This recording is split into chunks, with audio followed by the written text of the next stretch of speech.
ஒவ்வொரு மாதமும் 10,000 ரூபா சம்பாதிக்கிறவங்களும் இருக்கிறோம், 10 லட்ச ரூபா சம்பாதிக்கிறவங்களும் இருக்கிறோம். ஆனால் எல்லார் மனசுலையுமே நாம் குறைவாக சம்பாதிக்கிறோமோ அப்படிங்கிற ஆதங்கமும் இருக்குது. ஏன்னா நம்ம எப்போவுமே நம்மளுக்கு சமமாக இருக்கிறவங்களையும் நம்மளுக்கு கீழே இருக்கிறவங்களையும் பார்க்காம நம்மளுக்கு மேலே இருக்கிறவங்களையே பார்த்துட்டு இருக்கிறோம்.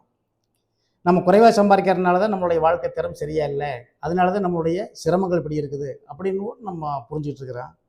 ஆனால் அது உண்மை அது இல்லை அப்படிங்கிறத சொல்கிற மாதிரி இது கூட திருக்குறள் ஒரு அருமையான ஒரு குறள் இருக்குது. அந்த குறளை சொல்கிறதுக்கு முன்னாடி நம்ம அதை இப்படி பார்க்கலாம். இந்தியாவினுடைய இரும்பு பெண்மணின்னு சொன்ன இந்திரா காந்தி அம்மா அவங்களுடைய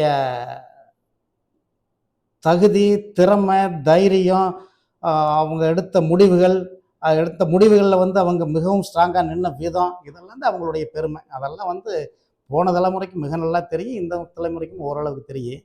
ஆனால் இதிலிருந்து வேறுபட்ட இன்னொரு பக்கம், இதை ஒரு எளிமையான சம்பவத்தில் நான் படிச்சிருக்கிறேன். அவங்கள பற்றி ஒரு எளிமையான சம்பவம், அவங்களுடைய இன்னொரு முகத்தை, இன்னொரு புரிதலை நான் பார்த்துக்கிற மாதிரி இருந்தது. இதை நான் படித்து கிட்டத்தட்ட ஒரு 50 வருஷம் இருக்கலாம். அப்போல்லாம் சோசியல் மீடியா இல்லை, அதனால் புத்தகத்தில் படித்தேன். 1970, 75 காலகட்டமாக இருக்கலாம். அப்போல்லாம் இந்தியா முழுவதுமே ஒரு வகையான மின்சார தட்டுப்பாடு இருந்தது. அப்போ அவங்க வந்து ஒரு கான்ஃபரன்ஸில் கலந்துக்கிறாங்க, ஒரு மீட்டிங்கு. அந்த மீட்டிங்கில் அப்போல்லாம் ஏசி ப்ரொவிஷன்ஸ் இல்லையாட்டிருக்கு, ஃபேன் தான் இருக்குது.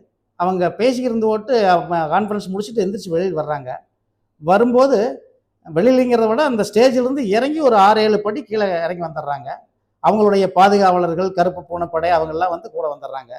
வந்ததுக்கு பின்னாடி ஒரு நிமிஷம் தங்கிட்டு திரும்ப அந்த 6 ஸ்டெப்பு மேலே ஏறி போய் அங்கே ஓடிக்கிட்டு இருந்த ஃபேன் ஆஃப் பண்ணிட்டு வெளியில் வர்றாங்க. அதே மாதிரி நம்ம 2வது பிரதமர், இந்தியாவுடைய 2வது பிரதமர் லால் பகதூர் சாஸ்திரி சிக்கனத்துக்கு பேர் போனவர்.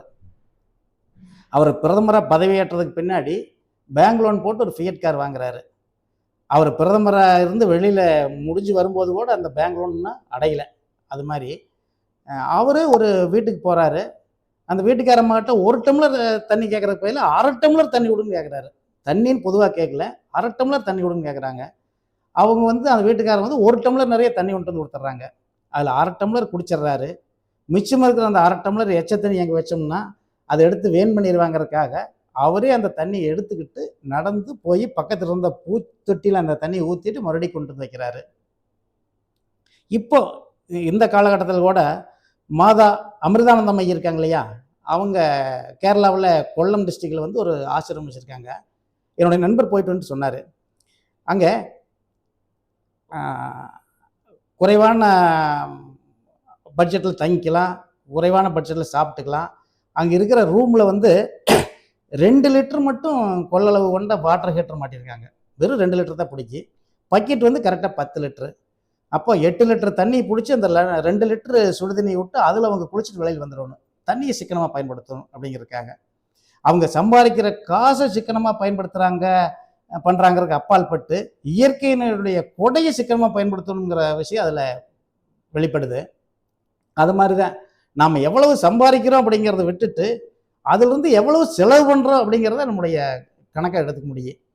ஒரு டேமில் உள்ள எவ்வளோ தண்ணி இருக்குது, அந்த டேமுக்கு உள்ள வரத்து எவ்வளோ இருக்குது, அதை அனுசரித்து தான் நம்ம பாசனத்துக்கு அந்த தண்ணி திறக்கணும். இல்லைங்கிற பட்சத்தில் அந்த டேமில் இருக்கிற மீனெல்லாம் செத்து போயிடும். நம்ம திட்டம் இல்லாமல் சேர தண்ணி திறந்து விட்டா. அதே மாதிரி தான் நம்மளும் வந்து நம்மளுடைய வருமானத்தை அனுசரித்து தான் நம்மளுடைய செலவுகளை திட்டமிட்டுக்கணும். அப்போ ஒரு குறிப்பிட்ட காலம் வரைக்கும் போகும்போது நாம் கண்டிப்பாக பணக்காரராகிடுவோம். நான் அடிக்கடி சொல்லுவேன், சம்பாதிப்பதால் யாரும் பணக்காரராக முடியாது, சேமிப்பதால் தான் அப்படின்னு சொல்லிட்டு. இதைத்தான் திருவள்ளுவர் இப்படி சொல்கிறாரு, ஆகாறு அளவிட்டதாயினும் கேடில்லை, போகாறு அகலா கடை. நீ சம்பாதிக்கிறது குறைவாக இருந்தாலும் பரவாயில்ல, அதிலிருந்து அதிகமாக செலவு பண்ணாமல் இருந்தாவே வாழ்க்கை தரம் உயரும். ஓகே.